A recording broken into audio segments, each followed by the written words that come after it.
Hello, I'm Liam Donohue from Lennox Capital Partners. We are an active equity investment boutique that was established a bit over 5 years ago now.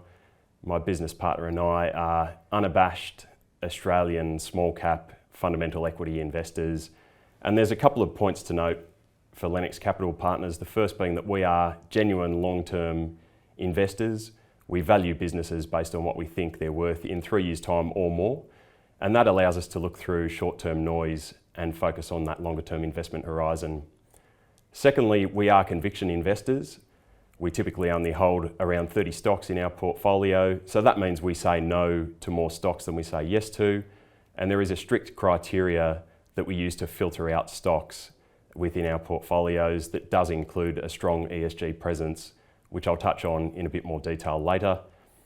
And lastly, we feel as though by being heavily co-invested into our strategies, we are as aligned as we can be with our clients. Lennox staff aren't permitted to trade the ASX, so the only way we can get exposure to the market is by investing into our funds. Now, the chart on this slide really is a summary of how we think about the Australian small cap marketplace, and importantly, how it differs from the broader Australian share market. So if we look at the chart on the top of this slide, what that includes is every stock that has formed part of the Small Ordinaries benchmark over the past 10 years. And there's a bit over 500 stocks within that distribution. We've bracketed those stocks into three equal segments, being the outperformers, the neutrals, and the underperformers. And the first thing that really stands out on that chart is that the outperforming stocks have performed phenomenally well over that period, with some really strong returns amongst the likes of Altium, Premier, Breville, and others included in that basket. And they're the stocks that you really hear about when you talk about Australian small caps. The big earners, the big returners, the 10 baggers, the businesses that have gone on to become household names.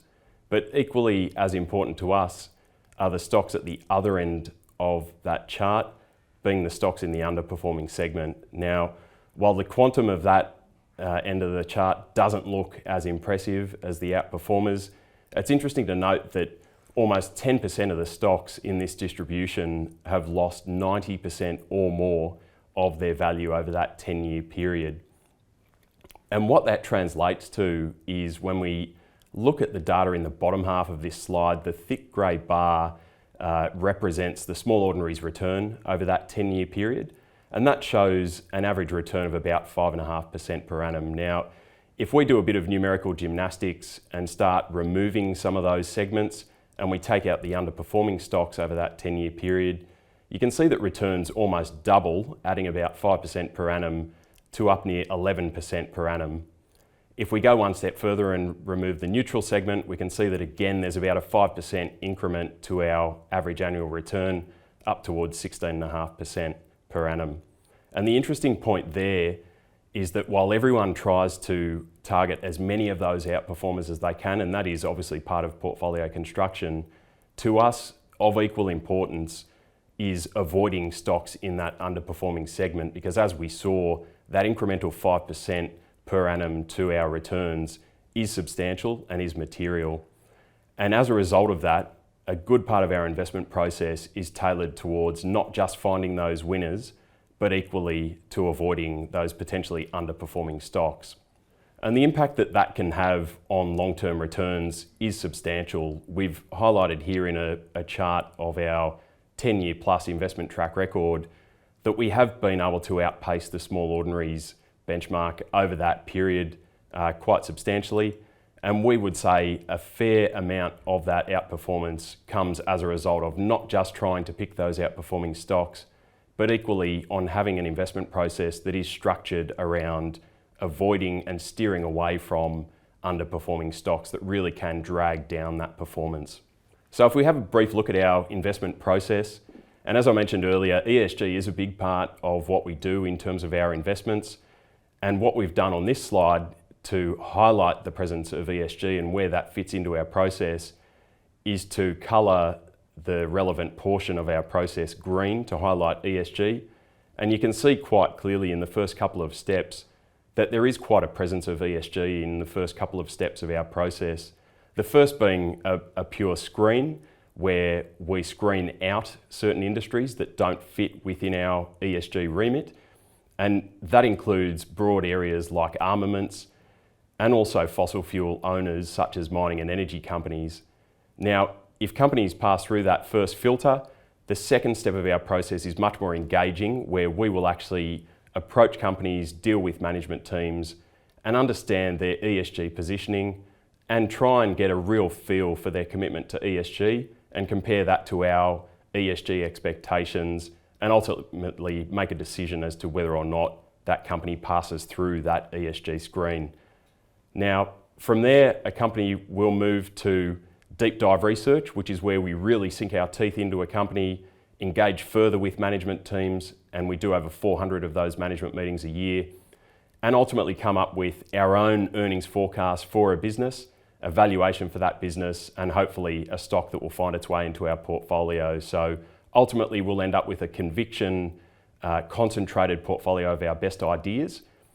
And in terms of assessing the impact that that process has from an ESG standpoint, which again I touched on earlier, we've recently been able to start incorporating more of that data into our investment process. It's clear that over recent years, our large cap peers have moved away from small cap managers in terms of the data availability from an ESG perspective, but that has definitely started to level up in recent times.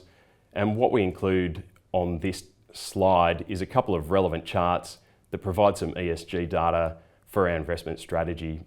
So the chart on the left-hand side here shows carbon emissions on a like-for-like basis from the Lennox small cap strategy versus the Small Ordinaries benchmark. And you can see that we are roughly 50% lower than the benchmark in terms of carbon emissions, so roughly half that of the benchmark. So that's a very pleasing outcome for us, and that data will obviously move over time, but we have proven to be consistently lower and substantially lower than the benchmark to this point. Secondly, on the right-hand side, we can see where the Lennox small cap investment strategy sits in relation to the MSCI ESG investment universe, and this screens all investment strategies within the MSCI universe. And you can see we've been awarded a AA rating according to MSCI, and that puts us in the top 6 or 7% of investment strategies on that ESG analysis, and we are very pleased and proud of that outcome.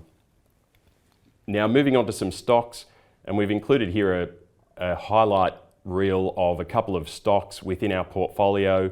You can see fairly diverse names there, a global fashion retailer business in terms of Lovisa, a domestic outdoor media business in terms of oOh!media, and even a quality mining services company in NRW Holdings. So a relatively diverse bunch of industrial businesses, but one thing that I would say they all have in common is that they all pass through that strict ESG criteria or filter that we have for the businesses that we invest into, and equally they all have very exciting growth potential and valuation upside ahead of them. But in order to put one of those stocks into practice in terms of our investment process, I thought we'd touch on Aussie Broadband being a domestic telco and rapidly growing at that within the NBN space. Now, Aussie is a business that we invested in as a pre-IPO, and typically we're pretty harsh in terms of our treatment for pre-IPOs in that they tend to lock up investor capital for a period of time. And unless there's supernormal returns attached to that, we are relatively reluctant to do that. But in this case, Aussie did pass through that process and has absolutely delivered since that investment was made. So in terms of summarising that business on one page, the first chart shows the NBN marketplace back in 2020, where you can see that Telstra was a dominant provider of NBN with roughly half the market. You can see TPG and Optus following behind as major challengers, and then Aussie with a roughly 3% market share at that point in time. Now, 3% market share probably isn't enough to build a sustainable business in most markets, so what we needed out of Aussie Broadband was further growth, and pleasingly in the second chart we can see that they have delivered on that front. So the blue bar indicates additional subscribers or NBN subscribers being added each year, and pleasingly that number does step up each year, but the green line importantly shows the market share that Aussie Broadband is taking each year, and that was roughly 5% in 2019, improving in 2020, but then up towards 10% in 2021, and all indications are that that market share continues to grow beyond that point. So very pleasing to see. And the reason that that's important is that within the third chart, you can see the operating leverage that flows through Aussie Broadband as a result of that growth. In 2019, EBITDA as a earnings metric was broadly zero, but with a relatively fixed cost base and again, that growth in subscribers, you can see how that earnings leverage has flowed through the business. In FY24, we're expecting a bit over $60 million of EBITDA, and depending on certain M&A opportunities in the market at the moment, it may be well north of that number. So very pleasing to see the leverage. And then lastly, in the fourth chart, we can see what that translates to in terms of earnings. So on our numbers, which we would consider to be relatively conservative or realistic, a sub 10 times EV to EBITDA valuation metric. And in relation to what we're seeing in other transactions going through the market at the moment, that is a relatively low multiple. So it does give us comfort that there is valuation support and substantial valuation upside for Aussie. Then lastly, in terms of our longer term investment strategy performance, you can see our 10 plus year track record here compared to the Small Ordinaries benchmark. And again, on account of the fact that we screen out certain industries, including energy and mining businesses, there has been a substantial headwind over the past couple of years by not investing in the small resources space. But pleasingly, when we compare ourselves to the small industrials, that is largely exclusive of mining and energy companies, you can see the ability to add reasonable alpha over all time periods against that small industrials benchmark. So it is pleasing to see that that type of screening and ESG analysis does have the potential to add value over the long run. And on that note, thank you very much for your time on behalf of the team at Lennox. And if you do want to get in touch for further information about any of our investment strategies, please use the information on your screen now. Thank you.